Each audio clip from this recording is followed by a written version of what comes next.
They laughed at him first. Then they copied him. Ridicule almost always comes before recognition. That part never makes the highlight reel. We like to believe that good ideas are obvious, that when something is smart, useful, or visionary, people immediately see it. That's comforting. It's also wrong. The pattern history keeps repeating. History shows something far less flattering about us. We don't reject bad ideas first. We reject new ones, the strange ones, the uncomfortable ones, the ones that quietly threaten how things are already done. And the people behind them often pay the price long before they get the credit. This is HistoryMaker stories. We don't tell fast stories here. We tell true ones. Stories about people who weren't celebrated early, who weren't obvious winners, who weren't validated when it would have helped the most. We slow down and look at what actually creates lasting impact. When nobody is clapping, when the comments are cruel, when quitting would be logical. If you've ever felt ahead of your time, or misunderstood, or quietly mocked for believing in something others couldn't see yet, you're in the right place. Part 1. The early laugh. It usually starts small. A comment, a smirk, a joke disguised as advice. Not open hostility. That comes later. At first, it's polite disbelief. Oh, that's interesting. I don't really see the point. Has anyone actually asked for this? The idea doesn't fit the current language. There's no category for it yet. So people default to humor. Humor is safe. It lets them dismiss without engaging. It lets them feel superior without having to think too hard. And this is where most original thinkers get their first lesson. Being early doesn't feel like being right. It feels like being wrong in public. The laughter isn't aggressive at first. It's casual, almost friendly, but it lands anyway. Because when you pour energy into something you believe matters, casual dismissal cuts deeper than outright rejection. At least rejection takes you seriously enough to argue. Laughter just moves on. It treats your work like a curiosity, a phase, something you'll grow out of once you see things more clearly. And if you're not careful, you start believing them. Why new ideas feel threatening? Here's the thing people rarely say out loud. New ideas aren't rejected because they are bad. They are rejected because they rearrange status. Every system has winners, experts, gatekeepers, people who built identity around how things work. A truly original idea doesn't just suggest improvement. It suggests replacement. And replacement implies loss. Loss of relevance, loss of authority, loss of comfort. So the reaction isn't curiosity. It's defense. The idea is called unrealistic, then naive, then dangerous, then unnecessary. Not because it is, but because accepting it would force people to rethink themselves. Think about what happens when someone proposes a genuinely new approach. The first question isn't, does this work? It's, what does this mean for me? If it means learning something new, people hesitate. If it means admitting they were wrong, they resist. If it means their expertise becomes less valuable, they attack. This isn't malice. It's human nature. We protect what we've invested in. Time, reputation, identity, and original ideas threaten all three. The loneliest phase. This is the part most biographies skip. The years where nothing happens. No traction, no growth curve, no viral moment, just repetition. The thinker refines the idea quietly, tests it, adjusts it, lives inside it, while everyone else moves on. Friends stop asking about it. Family changes the subject. Peers stop taking it seriously. And that's when the laughter fades. Not because the idea is respected, but because it's been forgotten. This is the most dangerous phase. Not ridicule, not criticism, silence. Ridicule at least confirms that people are paying attention, that your idea registered as threatening enough to warrant a response. Silence is different. Silence suggests you were never a threat at all, that your idea was so irrelevant it didn't even deserve mockery. This phase strips away the romantic notion of the misunderstood genius, because there's nothing romantic about being ignored. No heroic narrative, no dramatic confrontation, no clear antagonist to overcome, just you and the work. Day after day, with no evidence anyone cares. Why most people quit here? Silence messes with the mind. It makes you question whether the laughter was right, whether the problem was never the timing but the idea itself. Most people don't quit when they're mocked. They quit when they're ignored. Because mockery at least means someone is watching. Silence feels like proof of irrelevance. So they pivot. They soften the idea. They try to make it more acceptable, more normal, more familiar, more like everything else. And in doing so, they lose the very thing that made it different. Here's what that looks like in practice. You start asking people what they want. You begin shaping the idea around consensus. You smooth the edges that made it uncomfortable. Not because you've lost faith in the core insight, but because you're desperate for any signal that you're not wasting your time. And consensus feels like progress. But consensus is often the enemy of originality. Because if everyone already agrees with your idea, it probably wasn't that original to begin with. The most important ideas create their own demand. They don't wait for permission. But that requires a level of conviction most people can't sustain through years of silence. The quiet advantage. But some don't quit. Not because they are stubborn, not because they are fearless, but because the idea has become part of how they see the world. They can't unsee it. They notice patterns others miss, problems others tolerate, inefficiencies others normalize. And slowly, quietly, the world starts catching up. Not all at once, not dramatically, subtly. A conversation here, a question there, a small shift in language. The idea starts to sound less strange. What happens during these years is invisible but essential. The original thinker is accumulating proof, not the kind you show people, the kind you gather for yourself. Evidence that the idea works in small ways, that it solves real problems, that it holds up under pressure. This proof doesn't come from validation. It comes from application, from using the idea repeatedly until you understand it at a level no critic ever could. Because they haven't lived inside it. They haven't tested it. They haven't refined it through hundreds of iterations. You have, and that creates a gap in understanding that becomes impossible to bridge through argument alone. Eventually, the world has to catch up, not because you convinced anyone, but because reality started agreeing with you.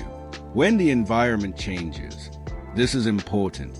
Most original ideas don't succeed because they finally get better. They succeed because the environment changes. Technology catches up. Culture shifts. Constraints tighten. What once seemed unnecessary becomes essential. What once felt extreme becomes reasonable. And suddenly, people start saying something strange. I've been thinking about this too. They haven't. They are recognizing it for the first time. But the feeling of recognition is so powerful, they confuse it with having thought of it independently. This is a moment the original thinker has been waiting for. But it doesn't feel triumphant. It feels complicated. Because the people now embracing your idea are often the same ones who dismissed it years earlier. And they don't remember dismissing it. Or they do, but they reframe that dismissal as healthy skepticism. I always thought there was something there. They'll say, I just wasn't sure the timing was right. This rewrite is unconscious. People aren't lying. They've genuinely recontextualized a memory to align with present understanding. That's how cognitive dissonance gets resolved. The rewrite begins. Here's where history gets rewritten. The same people who dismiss the idea now explain it confidently. The same voices that laugh now teach it. They adopt the language, the frameworks, the outcomes, often without acknowledging where it came from. And here's the uncomfortable truth. They don't feel like they're copying. They feel like they've arrived at the idea independently. That's how normalization works. Once an idea becomes common enough, it stops having clear origin story. It becomes part of the shared vocabulary. And everyone assumes they've always understood it. This is why original thinkers rarely get proper credit. Not because of conspiracy, but because of how memory works. By the time an idea is widely accepted, it feels obvious. And obvious things don't seem to need attribution. Everyone knows this, people say. But everyone didn't know it 5 years ago. Someone had to be first.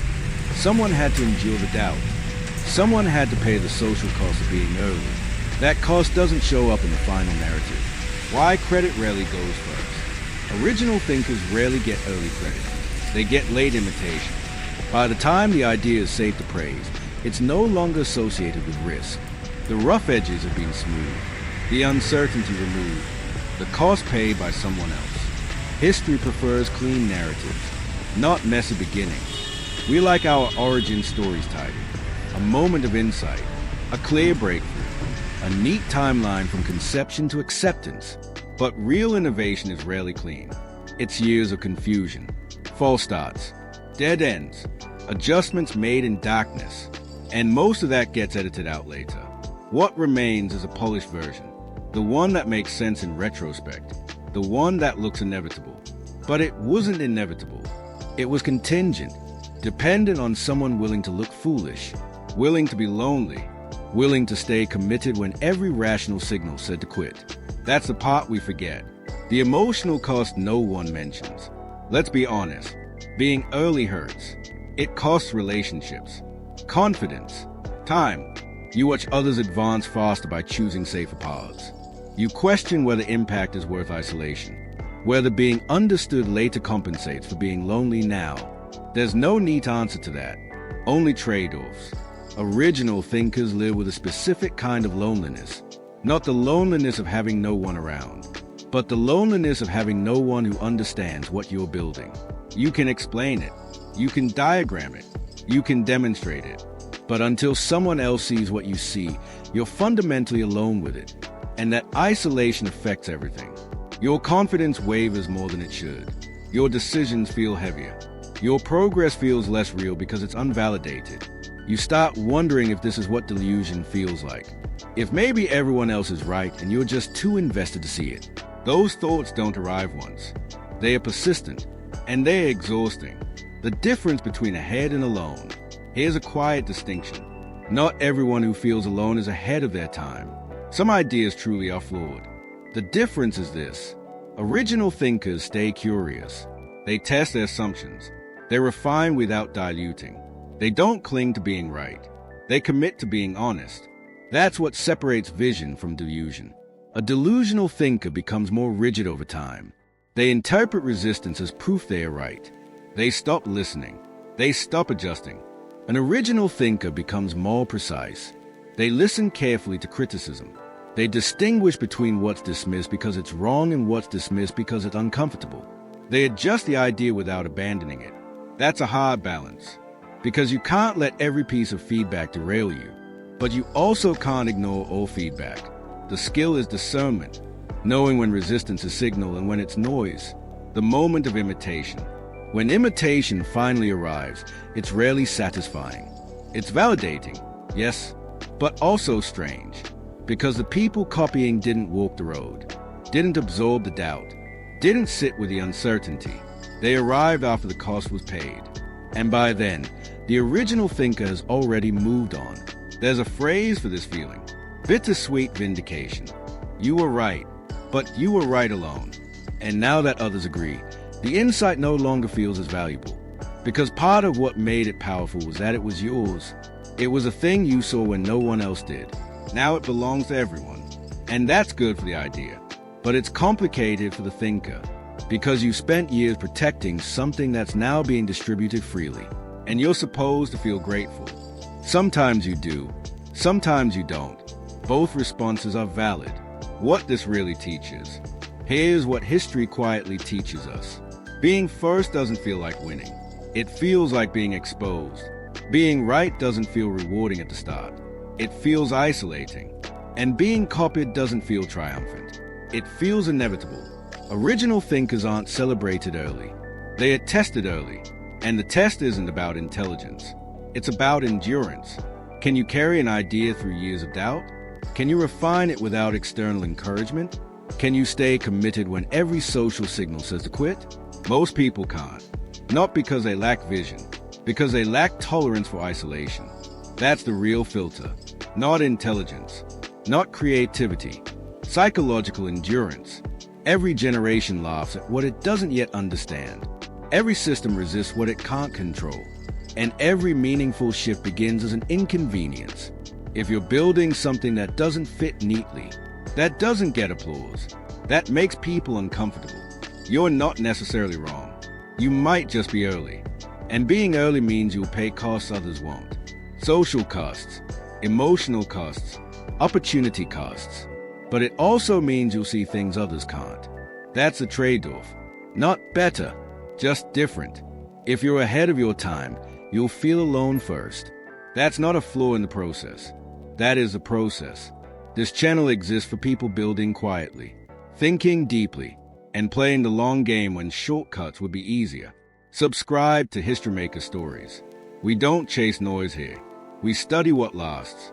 And we tell the stories most people only understand after it's too late.